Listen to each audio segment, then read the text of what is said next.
श्री परमहंस परिव्राजकाचार्य टेंबे स्वामी यांचे गोष्टीरूप चरित्र. लेखिका सौ शिल्पा टेंबे. अभिवाचन सौ शिल्पा टेंबे. परमहंस परिव्राजकाचार्य श्री वासुदेवानंद सरस्वती टेंबे स्वामी महाराज की जय. श्रीराम अध्याय 21 भाग 2. गांडाबुवांनी स्वामी वचनावर विश्वास ठेवून त्या शिवालयामध्ये योगाभ्यास चालू ठेवला. काही काळ गेल्यानंतर त्यांना स्वामी दर्शनाची ओढ लागली. जलावासून मासा जसा तडफडतो तसे ते गुरुचरणांच्या दर्शनार्थ तडफडू लागले व भीत भीत स्वामींच्या दर्शनार्थ गेले. त्यांची अवस्था आर्जव पाहून स्वामींनी स्मित केले आणि म्हणाले, तू येथून त्वरित निघ व माता पित्याला भेटण्यास जा. माता पिता हे परमेश्वरच असून गुरुही तेच आहेत. त्यांच्या जीवास यातना होतील असे वर्तन पुत्राने कधीही करू नये. तू स्वगृही जा. तुझी अवस्था बघून ते तुला नक्की क्षमा करतील. तुझे सहस्त्र अपराध पोटात घालतील व तुझी इच्छा समजून घेऊन नक्की येथे परत पाठवतील. तरी तू त्वरित त्यांच्याकडे जा व त्यांच्या संमतीने पुढील चातुर्मासात मला द्वारकेला भेट. महाराजांच्या आज्ञेप्रमाणे गांडाबुवा माता पित्यांच्या भेटीस तेलंगपूरला निघाले. महाराजही पुढील यात्रा करण्यास निघाले व दत्तगुरूंची तपोभूमी असलेल्या गोरखनाथांच्या पादुका व 52 शक्तिपीठांपैकी एक जागृत शक्तिपीठ अंबामाता मंदिर असलेल्या गिरनार स्थानास येऊन श्री गुरु दत्तात्रयांच्या पवित्र पादुकांचे दर्शन घेऊन सोमनाथ यात्रेस जाण्यास निघाले. सोमनाथ तीर्थ हे अतिप्राचीन वैभव संपन्न तीर्थक्षेत्र आहे. अनेक परकीयांची आक्रमणं होऊन या मंदिरास अनेक वेळा आपत्ती भोगावी लागली आहे. तरीही सर्व भोग भोगून आजही गतवैभवाची साक्ष देत मंदिर ताठ उभे आहे. येथे महाराज पुजारी बाळंभट मोंडे यांच्या आग्रहावरून त्यांच्या घरी राहिले. हे क्षेत्र बडोदा संस्थानात येते. संपूर्ण गुजरात प्रांतात महाराजांच्या कीर्तीचा सुगंध दरवळत होता. महाराज सोमनाथ क्षेत्री आहेत कळल्यावर अनेक लोक गुरुदर्शनार्थ येथे आले. बडोदा संस्थानाचा दिवाणही सोमनाथ दर्शनार्थ आला असता आजपर्यंत ज्यांचे नाव ऐकले होते त्या गुरूंचे दर्शन मिळण्याचा योगही आल्यामुळे त्याचे भाग्यच उजळले. स्वामींच्या केवळ दर्शनाने तो त्यांचा अंकित झाला. स्वामींचे हेच वैशिष्ट्य होते की जो जो त्यांच्या संपर्कात येईल तो तो त्यांचा जन्मोजन्मीचा अंकित होईल. केवळ त्यांच्या दर्शनाने षड्रिपू जन्मोजन्मीची जळमटे, विरोध, कुविचार, कुसंस्कार जळून जात असत. सोमनाथहून महाराज प्रभासपट्टण येथे आले. येथे त्यांना दत्तगुरूंची आज्ञा झाली की द्विसाहस्त्री गुरुचरित्रावर टीका ग्रंथ लिहावा. माणगावला असताना स्वामींनी मूळ ग्रंथ रचला होता.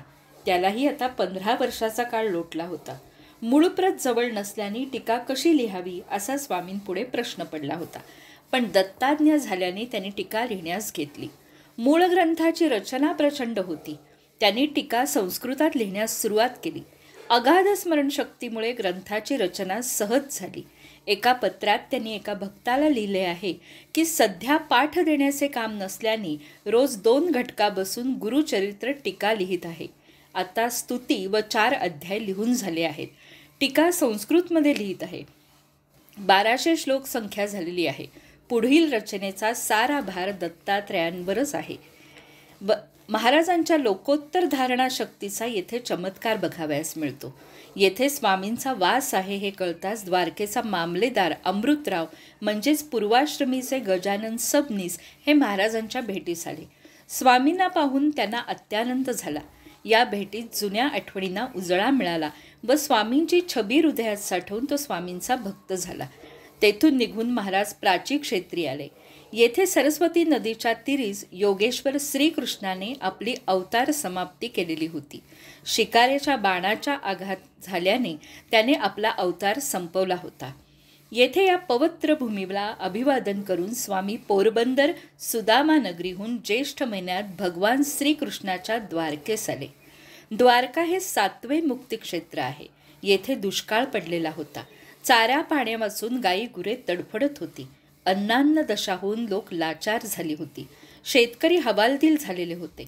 अनेक लोक मुलाबाळांना सोडून परागंदा झालेली होती. सर्वत्र भयाण परिस्थिती होती. या परिस्थितीत स्वामींचे आगमन म्हणजे लोकांना शुभ शकून वाटला. त्यांच्या चरणस्पर्शाने भूमीचे भाग्य उजळून उद्धार होईल अशी आशा लोकांना वाटली. येथे येण्यासाठीही महाराजांना अत्यंत कष्टप्रद यात्रा करावी लागली होती. गुजरात प्रांतातून चालत 33 दिवस प्रवास करून महाराज द्वारकेस आले होते. या 33 दिवसांच्या प्रवासात एकदाही त्यांना भिक्षान्न मिळालेले नव्हते. कोणी गुजराती ब्राह्मणाने दिलेल्या खारीक खोबऱ्यावरच उदरभरण करीत, कधी पूर्ण उपवास घडे असे असूनही अनेक मैलांचा प्रवास ते अनवाणी पायीच करत. द्वारकेस आल्यावर शारदा मठात त्यांनी मुक्काम केला. आद्य शंकराचार्यांच्या 4 पीठांपैकी द्वारका हे एक धाम होय. 33 दिवसांच्या कष्टप्रद प्रवासामुळे स्वामींची प्रकृती बिघडली. जुना संग्रहणीचा विकार बळवून रक्त पडू लागले. पोटात पाणीही ठरेना. त्रास वाढून महाराज हैराण झाले. उतारा म्हणून फक्त ताक पीत असत, पण कधीही कोणताच औषधोपचार त्यांनी केला नाही. प्रारब्धाला कधी प्रतिकार केला नाही.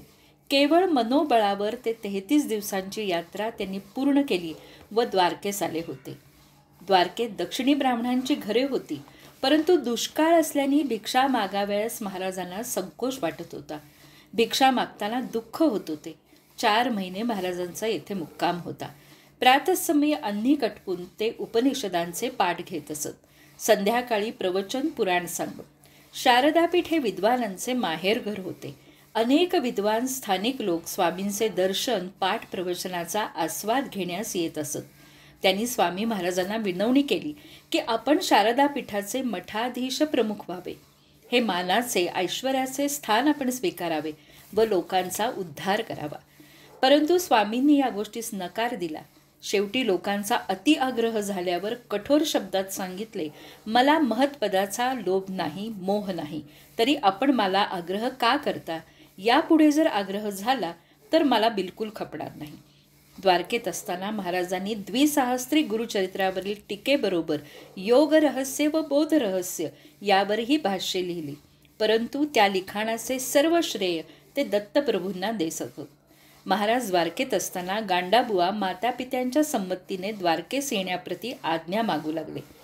महाराजांनी त्यांना अनुमती देऊन सांगितले की आपण चातुर्मास भडोज येथे करावा व चातुर्मास संपल्यावर द्वारका क्षेत्री भेटीस यावे. द्वारकेस महाराजांचा 9वा चातुर्मास संपन्न झाला. अवधूत चिंतन श्री गुरुदेव दत्त.